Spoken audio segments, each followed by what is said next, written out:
Bonjour, merci de m'avoir invité. Mokhles Sedj, je suis chirurgien cardiaque à l'hôpital militaire de Tunis. Je vais vous parler de la revascularisation myocardique chirurgicale pour les effets réduits. Donc, les recommandations sont là. La place de la chirurgie est de plus en plus pertinente, surtout pour des lésions complexes chez les patients diabétiques. Les principales études ont été faites sur des effets inférieurs à 35%, comme la fameuse étude Stitch. Et on est d'accord avec ça parce que c'est les patients les plus problématiques qui posent le plus de problèmes de morbimortalité en périopératoire. Est-ce que ces recommandations sont applicables à nos patients? Point d'interrogation, il faut faire nos propres séries. De point de vue purement subjectif, j'ai vu de meilleurs coronaires et de meilleurs mammaires à l'étranger qu'en Tunisie. C'est quoi le problème de la chirurgie? C'est que c'est une dualité entre une mortalité, une morbimortalité à court terme et surtout le risque d'AVC, mais un bénéfice avéré à long terme, moins d'infarctus du myocarde, moins de revascularisation itérative. Donc, beaucoup de séries ont été ça. L'étude principale, c'est Stitch. Ce n'est pas une étude récente. Ça parle de 5,1% de mortalité à court terme. C'est différent en fonction des databases et des différentes séries. Les principales causes de mortalité, c'est le choc cardiogénique, mais plus étonnamment, c'est les dysfonctions d'organes liées aux comorbidités qui vont impacter directement le cœur. On parle principalement des reins et des poumons. Donc, notre petite série à nous, pour être plus pratique, donc 22 patients avec une FE inférieure ou égale à 40% entre 2023 et 2024, comparé à 76 patients avec une FE légèrement réduite ou conservée. Donc les patients les plus graves à FE inférieure ou égale à 35%, c'est 32% des patients, c'est un tiers. C'est des patients qui ont beaucoup de comorbidités, qui sont d'un certain âge, bien évidemment. Ils sont tous tritronculaires et plus que la moitié présentent des troncomes à gauche, donc c'est des lésions complexes, comme le disent les recommandations. De point de vue chirurgical, on observe moins de revascularisation complète, moins de greffons, donc moins de pontage. Et donc, comme vous pouvez voir, il y a plus de double et triple pontage que la série de 76 patients à FE plus ou moins conservés, où on se permet même des 5 ou 6 ou 7 pontages. Ça reste anecdotique. Les revascularisations complètes, c'est le tiers, pratiquement. Pas de médiastinite, malgré un taux conséquent de double mammaire. Par exemple, dans la série de 76 patients, c'est 62%, c'est presque les deux tiers. Mais par contre, des morbidités, pneumopathie, insuffisance rénale, pas d'AVC. Donc les résultats sont comparables en termes de réanimation, c'est une bonne chose. Pas de décès, mais c'est une petite série observationnelle rétrospective, donc on ne fait pas mieux que Stitch. Un décès aurait pu survenir, ça nous aurait donné 5% de mortalité. Donc c'est à titre indicatif. Donc si on prend deux séries temporelles du service entre 2004 et 2007, c'est la série ancienne et la série récente, c'est pratiquement les mêmes choses, moins de pontage, plus de revascularisation incomplète, forcément. Donc les suites opératoires sont correctes, on va dire. C'est 7 patients, c'est pas beaucoup. Pas de décès, par rapport à 15% de décès dans la série la plus ancienne, mais il y avait des RVM, il y avait des anévrismes, donc plein de facteurs différents. Donc l'approche actuelle qui nous a éventuellement permis d'avoir de bons résultats, entre guillemets, c'est gérer le périopératoire. Les patients ne sont pas uniquement la chirurgie, ce n'est qu'un maillon dans cette stratégie thérapeutique. Gérer le diabète, le sevrage du tabac, la nutrition, le dépistage et correction d'anémie, ça réduit les morbidités énormément. À l'admission, automatiquement résolution des signes d'insuffisance cardiaque avant la chirurgie, c'est vital pour ces patients. Une optimisation des traitements, beaucoup de patients s'améliorent ce traitement optimal entre le moment où ils ont été explorés en cardiologie et quand ils arrivent en chirurgie, et le Simdax pour les patients AFE la plus altérée. Et j'en profite pour remercier nos fantastiques résidents de cardiologie qui passent en stage optionnel et qui nous permettent de faire ça et font beaucoup de bien à nos patients. Donc, c'est de bons résultats, mais c'est une approche intégrale taillée aux patients. Donc, et on prend le patient en toute globalité, pas uniquement le volet chirurgical, comme c'est préconisé dans la littérature. Les gros problèmes de la chirurgie, synthétiquement, c'est la circulation extracorporelle, parce que ça implique de mettre le sang en contact d'une surface endothéliale qui est les tubes. Ça inflamme le sang, c'est une inflammation de tous les organes, c'est pour ça qu'on a de la morbimortalité liée aux poumons et aux reins et au cerveau. Deuxième problème, les patients ont des cœurs pathologiques, donc les arrêter, leur infliger de l'ischémie, les suturer, ce n'est pas forcément une bonne chose. Les pontages coronaires ont été conçus pour ramener du sang en aval des lésions coronaires. Donc faire des pontages sur des artères très pathologiques en distalité, ça dérogue au fondement même des pontages. Ça, c'est un exemple récent au service.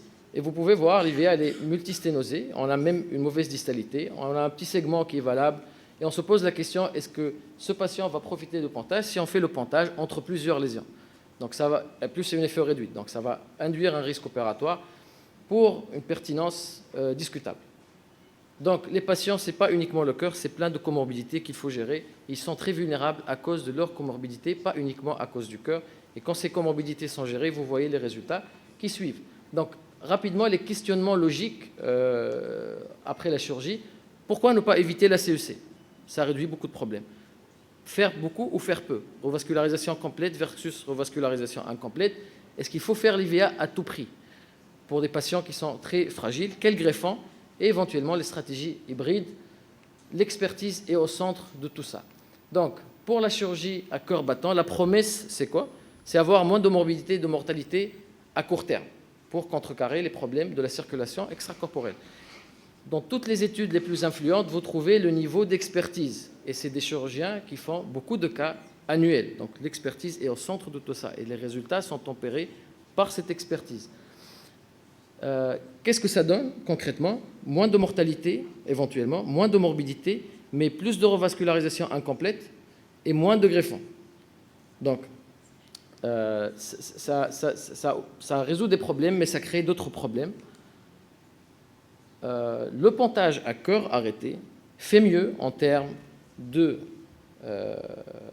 revascularisation itérative. Il y a moins de revascularisation itérative et c'est des gestes plus complets que les pontages à cœur battant.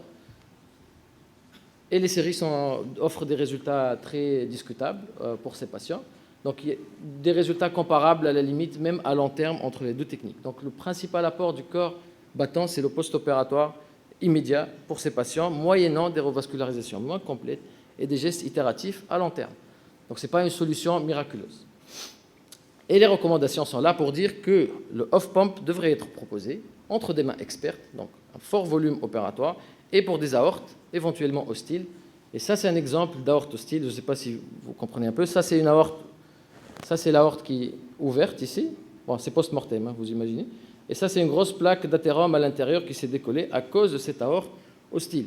Donc, c'est pour ça que ça peut être important, le off-pump, pour des patients screenés, bien sûr. La revascularisation complète versus incomplète, il est admis actuellement qu'une revascularisation complète, ça touche des artères supérieures ou égales à 1,5 mm avec des lésions serrées, hémodynamiquement serrées ou ischémiantes. Est-ce qu'on voit toujours des artères supérieures à 1,5 mm? Je ne suis pas très confiant. On voit plus d'artères inférieures à 1,5 mm, mais quand même, on les fait. Les résultats à long terme sont parlants. Il faut faire de la revascularisation complète quand c'est possible. Le problème avec nos patients dans ce sous-groupe qu'on étudie aujourd'hui, c'est que c'est des patients vulnérables. Revascularisation complète implique un geste plus lent et donc plus de mortalité. Et on a vu que le corps battant, ce n'est pas la solution pour la revascularisation complète éventuellement. La viabilité, si ça nous permet de réduire le nombre de pontages, raccourcir le geste opératoire, c'est une bonne chose, forcément. La viabilité en pratique, qu'est-ce qu'on demande? Pour les IVA occluses avec une reprise inexistante ou très pathologique, par exemple vidéo, comme ce patient. Donc on voit un petit segment d'IVA suspendu, reprise du côté droit. Il y a des lésions distales, il y a des lésions proximales. Que faire pour ce patient? C'est haut risque opératoire, effet altéré, on va demander la viabilité. Si on ne fait pas d'IVA, pourquoi opérer ce patient? Par contre, les plus embêtants, c'est les jeunes qui ont des lésions tritronculaires. On ne peut pas leur dire non à la chirurgie. Donc, des fois, on fait fi de ça et on opère le patient quand même parce qu'il n'y a pas d'autre solution. L'endartérectomie, c'est une solution pour ce type de patient qu'on a montré, mais l'endartérectomie est très discutable en termes de littérature. C'est des gestes agressifs et ils nécessitent beaucoup d'expertise. Et bien sûr, ça allonge le geste opératoire. Et même au niveau de la littérature, les résultats sont très débattus. Pour des patients avec une FE très altérée, faire une endartérectomie semble être très risqué. Donc il vaut mieux peut-être ne pas opérer ces patients que les opérer, faire une endartérectomie, moyennant une morbimortalité élevée et des taux d'IDM à court terme et de revascularisation itérative qui sont élevés. Ça, c'est des endartérectomies, c'est des gestes assez compliqués. L'FFR peut permettre, pour des lésions intermédiaires, de faire la part entre des lésions qu'il faut opérer ou qu'il ne faut pas opérer. Donc, ça peut raccourcir les gestes. Quel greffon? Les doubles mammaires font mieux. La littérature est unanime sur le sujet et malgré un nombre d'études, le taux de double mammaire n'a pas explosé dans le monde. En 2019, on parle de 10% d'utilisation de double mammaire. Pourtant, ils font mieux. Les recommandations sont claires sur le sujet. On passe. Le problème des doubles mammaires, ça c'est un patient qui fait... Donc il y a une marginale, une rétro-VG, une diagonale et une IVA par un double mammaire, mais c'est des techniques plus complexes. C'est plus chronophage, donc un temps opératoire plus élevé. Les anastomoses séquentielles, faire une artère sur plusieurs coronaires, sont plus exigeantes techniquement. Il faut trouver des coronaires cibles.